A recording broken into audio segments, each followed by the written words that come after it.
पूजा जी, इनका भी ये कह रहे हैं कि ये भी वृंदावन से बाहर ऑस्ट्रेलिया में रहते हैं, तो महाराज जी कोई ऐसा उपाय है अगर हम ऑस्ट्रेलिया में ही प्राण निकले तो वृंदावन प्राण छोड़ने का फल मिले?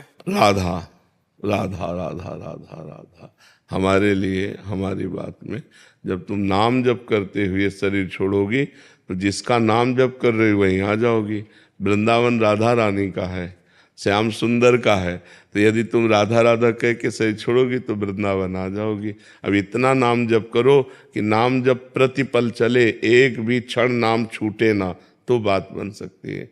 हर क्षण नाम जप करो और सबको करना चाहिए नाम जप, इससे बहुत लाभ प्राप्त होगा, सारे विघ्न हट जाएंगे, दुख मिट जाएंगे। पर उतना नाम जप करो, प्रतिपल नाम जप करो। और नाम जप इसलिए प्रतिपल करो, पता नहीं कौन से पल में प्राण निकल जाए। तो राधा बोलकर हम अगर प्राण निकले तो हमारे राधा के पास पहुंच जाएंगे। जिसका चिंतन करते हुए हम जैसे वाहे गुरु कह के प्राण छोड़ो तो वाहे गुरु को प्राप्त हो जाओगे, राम राम कह के शरीर छोड़ो तो राम जी को प्राप्त हो जाओगे। तो इसलिए राधा राधा कह के शरीर छोड़ने की भावना करो। भूपेंद्र जी। महाराज जी राधे राधे। महाराज जी कृपया हमें सच्चे गुरु की पहचान बताएं, और क्योंकि जहां भी सोचते हैं वहां फिर कुछ दिन बाद कमियां नजर आने लग जाती हैं, तो फिर महाराज जी ऐसे में कैसे गुरु धारण करें? हम तो कहते सच्चे गुरु तो भगवान है, भगवान से प्रार्थना करो कि वो ही मिला देंगे। विद्यार्थी कभी टीचर की योग्यता को नहीं जान सकता। आप संतों की बाह्य बातें देख करके संतों के अंदर की स्थिति को नहीं जान सकती। बाह्य बातें संतों की नहीं होती हैं, संसार की होती हैं। तो इस संसार संसारिकता देता है, लेकिन साधु की साधुता को कैसे पहचाना जाए?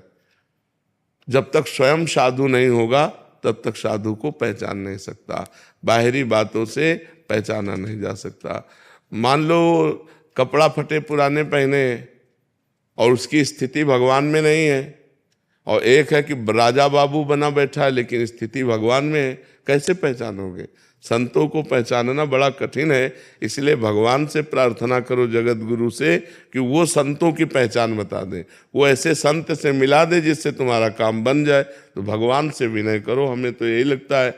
और बाहरी पहचान संतों की सहज में इतनी है कि जिनके पास बैठने से हमारा हृदय शीतल हो जाए, जिनकी वाणी सुनने से हमारे संशय नष्ट हो जाएं, जिनके बताए हुए मार्ग में चलने से भगवान मिल जाएं, वही संत हैं।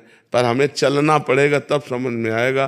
पर कुछ संतों के ऐसी बाहरी लीलाएं होती जिससे पहचाना नहीं जा सकता। वो जानबूझ करके ऐसी लीलाएं करते हैं जिससे संसारी दूर हाँ, तो इसलिए हमें लगता है कि प्रभु से प्रार्थना करो कि वो सच्चे संत से मिला दे। नहीं ऐसे कैसे पता चलेगा कि कौन सच्चा है कौन कच्चा है? क्योंकि आप संत तो हो नहीं। आप संत हो तो आप संत को पहचान सकते हो, ऐसे विद्यार्थी टीचर की योग्यता को कैसे जान सकता है? तो हमें लगता है भगवान से प्रार्थना की जाए। क्यों? हाँ, भगवान से प्रार्थना। प्रथम अवस्थी जी। राधे राधे।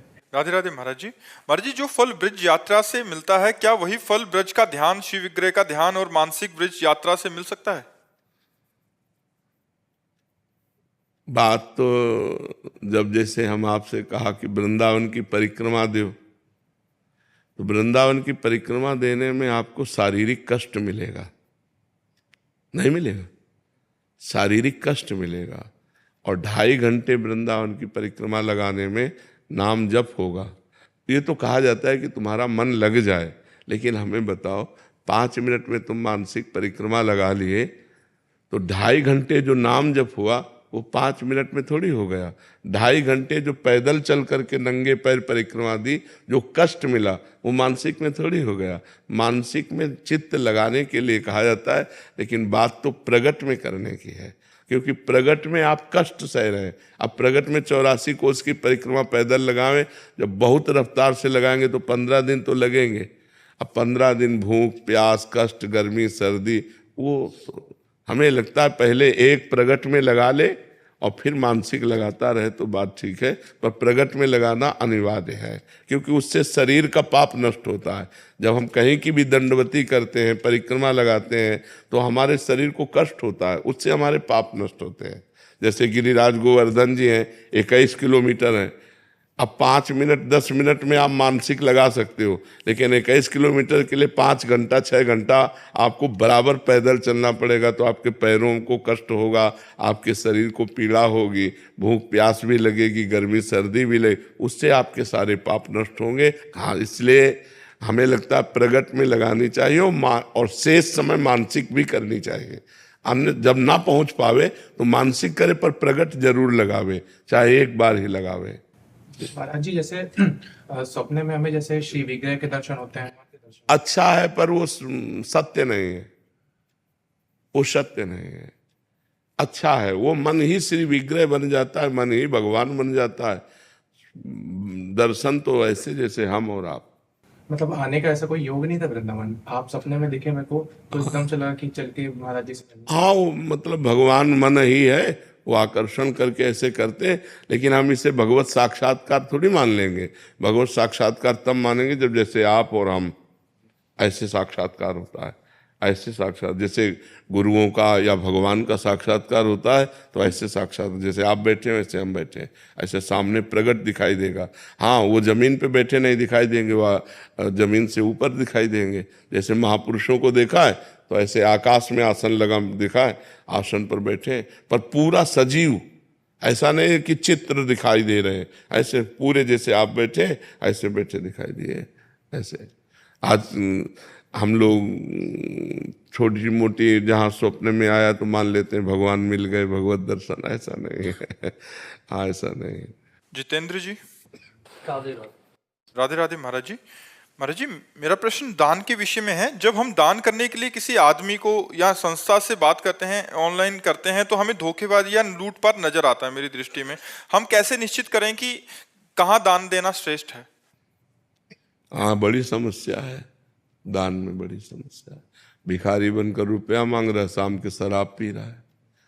ये आपकी बात सही है, पर कई जगह ऐसी हैं जहाँ हम आराम से दे सकते हैं बिना संशय के।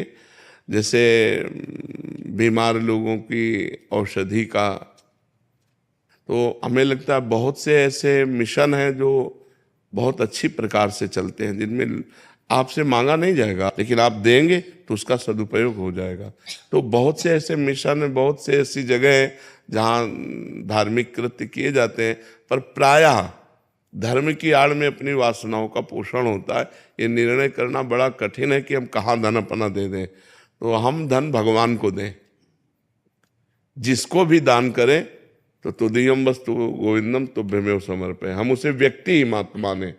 जब हम किसी मिशन के किसी व्यक्ति को दें तो व्यक्ति न माने, हे भगवान आपके द्वारा दिया हुआ धन ये मैं आपको दे रहा हूँ, अब आप जानो, आपका कार्य जाने। अगर वो गलत जगह लगाएगा तो वो नरक जाएगा, आपका मंगल हो जाएगा। तो दियम वस्तु गोविंदम तुभ्यमेव समर्पये। नहीं तो ऐसे तो सब जगह संशय हो जाएगा, नहीं हो जाएगा, क्योंकि जब हम अपनी संशय की दृष्टि से देखेंगे तो फिर हर जगह संशय हो जाएगा। और अगर हम सद्भावना से देखेंगे तो मुझे लगता है फिर ठीक रहेगा। तो हम सद्भावना से देखें, जहाँ हमें कोई ऐसा मिशन, जहाँ ऐसा कोई हमें NGO आदि दिखाई दे कि जिनमें बड़े बूढ़ों की सेवा हो रही, गरीबों की सेवा हो रही, बीमारों की सेवा हो रही, वहाँ ये भगवान ये आपका धन आपको देता हूँ, इस भावना से दे दो, तो आपका भगवान के पास जाएगा। भगवान से बढ़कर कोई अधिकारी तो है नहीं, और वो जो कुछ करेगा वो भोगेगा। आपने तो कल्याण के लिए दिया, मंगल के लिए दिया। जी राधे राधे महाराज जी। महाराज जी, नाम जप अभी कर रहा हूँ, परंतु करते करते 1-2 महीने में हस्तमैथुन भी हो जाता है, और महाराज जी कसम भी खाता हूँ, संकल्प लेता हूँ, पर इस मन को नहीं रोक पा रहा महाराज जी। कठिन है, बाहर निकलना चाहता हूँ। हाँ कठिन है। दंड बैठक मारते हो,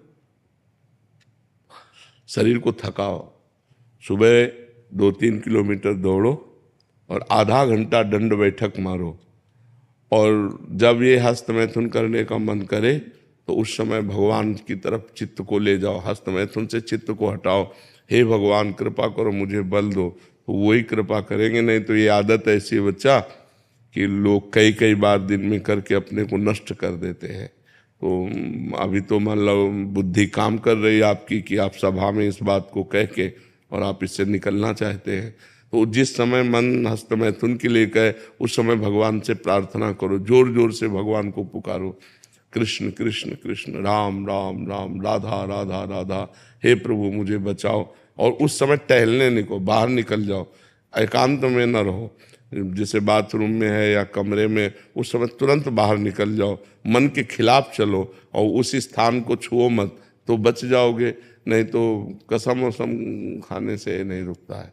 इसको उस समय मत दो, एकांत समय मत दो, तुरंत उठो, तुरंत भाग पड़ो, बाहर मैदान में आ जाओ, किसी के संग आ जाओ, सत्संग सुनने लगो मोबाइल से, तभी बच सकते हो। और दंड बैठक मारो, आधा घंटा दंड बैठक मारो, 2-3 किलोमीटर सुबह दौड़ लगाओ, शरीर को थोड़ा दौड़ाओगे ना तो ब्रह्मचर्य पुष्ट होगा, तो फिर बात बनेगी। तो इसको हटाओ, ठीक है। जब ऐसा हो तब ऐसी प्रक्रिया करो। और नाम जप तो और बढ़ाओ, नाम जप, और शरीर को सेवा में लगाओ। माता पिता परिवार के जन है, पैर छूते हो, बड़े बुजुर्गों के पैर छूते हो, है? हाँ, रोज पैर छुओ, उनके आशीर्वाद से और उन्नति होती है। अपने माता पिता को भगवान मानकर उनकी सेवा करने से बहुत लाभ प्राप्त होता है, ठीक है।